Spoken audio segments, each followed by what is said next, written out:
Mesdames, messieurs, amoureux du ballon rond, bienvenue dans l'arène, bienvenue sur Alex Firefoot. Fermez les yeux un instant, respirez. Sentez-vous cette électricité? Nous sommes le 24 décembre 2025. C'est le soir de Noël pour le monde entier, mais à Agadir, au Maroc, le temps s'est arrêté. Ce n'est pas une nuit de paix. Non, c'est une nuit de guerre. Une guerre tactique, psychologique, viscérale. Le stade Adrar est une poudrière. Pourquoi? Parce que ce soir, ce n'est pas seulement du football. C'est l'Afrique centrale qui se déchire. C'est le grand frère contre le petit frère qui a grandi. C'est le Cameroun, l'ogre blessé, contre le Gabon, la panthère aux dents longues.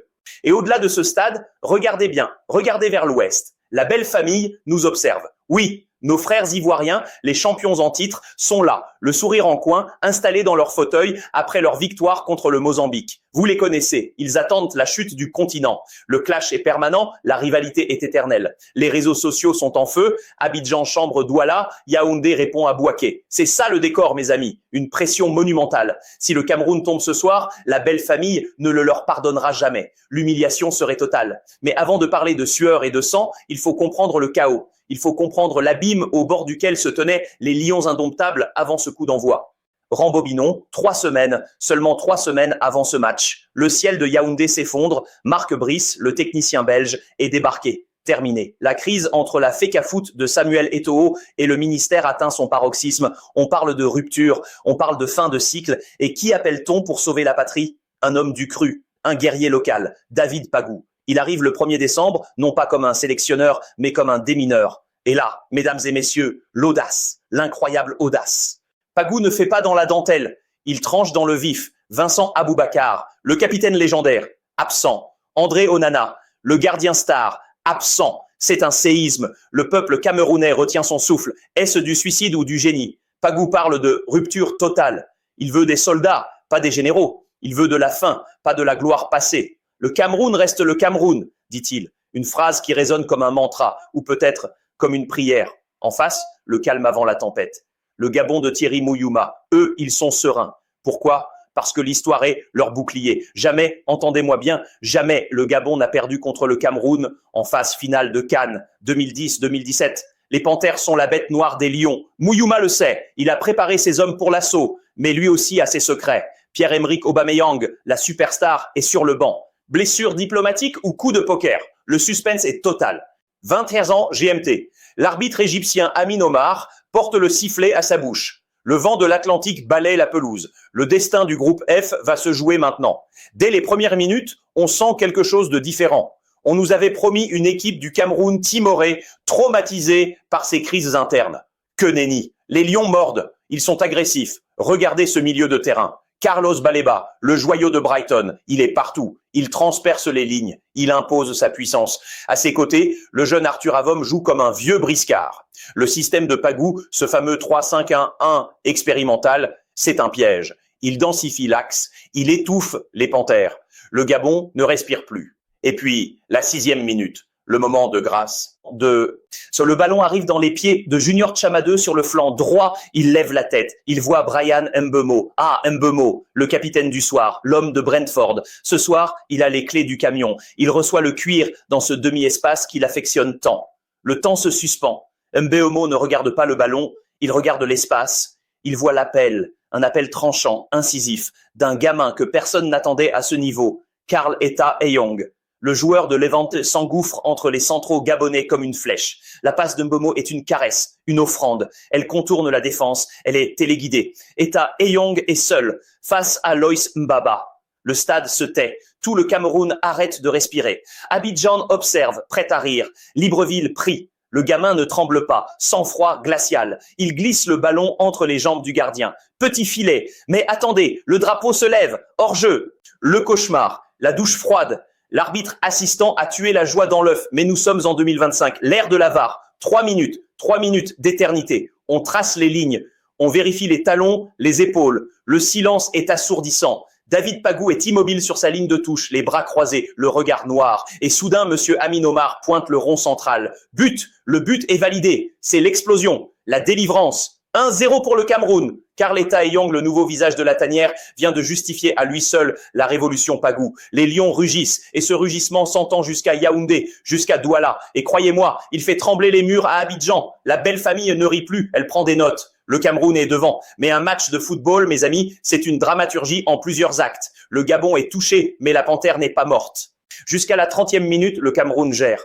Trop peut-être. Et Thierry Mouyouma sur le banc gabonais voit rouge. Il voit son équipe dominée, incapable de créer. Alors, il fait quelque chose de rare, de brutal. Un coaching de la 33e minute. Il ne peut plus attendre. Il sort 2 joueurs et il lance l'artillerie lourde. Mario Lemina entre en scène. Et surtout, lui, Pierre-Emerick Aubameyang. Le stade change d'atmosphère. La peur change de camp. Quand Aubameyang entre sur une pelouse, même à 36 ans, il porte avec lui une aura de danger permanent. Tout à coup, la défense expérimentale du Cameroun recule. 35e minute. Lemina, à peine entré, décoche une frappe. Ça frôle le poteau des Passy. Premier avertissement. Le Gabon se réveille. Au 45e minute plus 3, juste avant la pause, centre venu de la droite. Aubameyang s'envole. Il monte plus haut que tout le monde, plus haut que les gratte-ciel. Sa tête est puissante. Elle bat Passy, mais elle fuit le cadre pour quelques centimètres. Quelle frayeur! Les Lions rentrent au vestiaire avec ce petit but d'avance. Mais ils savent que la seconde mi-temps sera un enfer. Et l'enfer, mesdames et messieurs, c'est ce qu'ils ont vécu. Le retour des vestiaires est un siège. Le Gabon confisque le ballon. 60-65% de possession. Les panthères tournent autour du bloc camerounais comme des prédateurs autour d'une proie blessée. David Pagou réagit. Il sort son moteur, Carlos Baleba, épuisé, et fait entrer le destructeur, Jean Onana. Le message est clair. On ferme la boutique. On souffre, mais on ne rompt pas. C'est le Cameroun des guerriers, le Cameroun du Emlé. Les minutes s'égrènent, c'est irrespirable. La tension est palpable. Chaque duel est un combat de MMA. Mbeumo se bat comme un lion. Il redescend, il tacle, il prend un carton jaune. C'est ça, un capitaine. 70e minute. Denis Bouanga part dans le dos de la défense. Il marque. Le stade explose côté gabonais. Mais non, hors jeu, encore. La ligne défensive camerounaise, menée par un Nuhu Tolo héroïque repositionné dans l'axe, joue avec le feu, mais elle ne se brûle pas. Quelle discipline! Mais le tournant, le vrai miracle, arrive à la 74e minute. C'est une action confuse. Le ballon traîne dans la surface camerounaise. Ça revient sur un pied gabonais à bout portant. C'est le but de l'égalisation, c'est écrit. Mais Devis Passy surgit. Quel arrêt, quel réflexe! La main ferme, le regard d'acier. Il détourne le ballon. C'est l'arrêt du tournoi pour l'instant. Et Passy, le héros de la Coupe du Monde 2022 contre le Brésil, rappelle à tout le monde qu'il est là. Il sauve la patrie. Le Gabon jette toutes ses forces dans la bataille. Ils attaquent à outrance. Mais attention au contre. 68e minute, le Cameroun récupère. Franck Magri, qui a remplacé le buteur Eyong, est lancé. Il a la balle de match au bout du pied. Il arme une frappe surpuissante. La barre transversale, ça tremble. Le but refuse de trembler une deuxième fois. Le Gabon est encore en vie, par miracle. Les 10 dernières minutes sont insoutenables. C'est taché, c'est vicieux. C'est le football africain dans ce qu'il a de plus intense. Junior Chamadeu prend un jaune pour casser une contre-attaque. On ne joue plus au ballon, on joue la montre. On joue avec les nerfs. Mouyouma hurle sur son banc. Pagou est stoïque. Les supporters camerounais chantent pour couvrir la peur. Les Ivoiriens devant leurs écrans espèrent encore ce but égalisateur qui remettrait les deux équipes à égalité. Qu'à 90e minute, 92e, 95e et enfin, le coup de sifflet final. C'est fini, le Cameroun l'emporte, victoire 1-0. Regardez ces images. David Pagou lève les poings au ciel. Ses joueurs s'écroulent de fatigue. Ils l'ont fait. Ils ont gagné le derby d'Afrique centrale. Ils ont vaincu la malédiction gabonaise. Ils ont fait taire les critiques, du moins pour ce soir. Quelle histoire, mes amis, quelle histoire. Analysons ce qui vient de se passer. Ce n'était pas le plus beau match de l'histoire du football. Non, le Gabon a eu le ballon. Le Gabon a dominé territorialement. Mais le football, ce n'est pas la possession. C'est l'efficacité. C'est le réalisme. C'est le cœur. Le Cameroun a tiré 3 fois au but. Un but, une barre. C'est chirurgical. David Pagou a gagné son pari. En écartant les cadres, il a créé un commando solidaire. Cette équipe n'a peut-être pas le talent individuel des générations passées, mais elle a une âme. Et ce soir, cette âme a brillé sous les projecteurs d'Agadir. Carleta Eyong, retenez bien ce nom, l'homme du match. Il a déclaré après le match « Mon cœur a toujours été avec le Cameroun ». Ce soir, il a conquis le cœur de 30 millions de Camerounais. Pour le Gabon et Thierry Mouyouma, c'est cruel. L'entrée d'Aubameyang a tout changé, mais trop tard. On ne joue pas une Coupe d'Afrique à mi-temps. Cette défaite les place dos au mur. Ils ont perdu leur invincibilité historique et maintenant, ils doivent cravacher. Et que dire de l'impact sur ce groupe F? Le groupe de la mort? Regardez le classement. Cameroun, 3 points. Côte d'Ivoire, 3 points. Égalité parfaite. La belle famille est prévenue. Le prochain match, c'est le choc des titans. Éléphant contre lion. Le match que toute l'Afrique attend. Les Ivoiriens pensaient voir un Cameroun moribond. Ils ont vu un Cameroun résilient. La bataille pour la première place sera dantesque. Ça va chauffer sur la lagune ébriée et sur les rives du Wouri.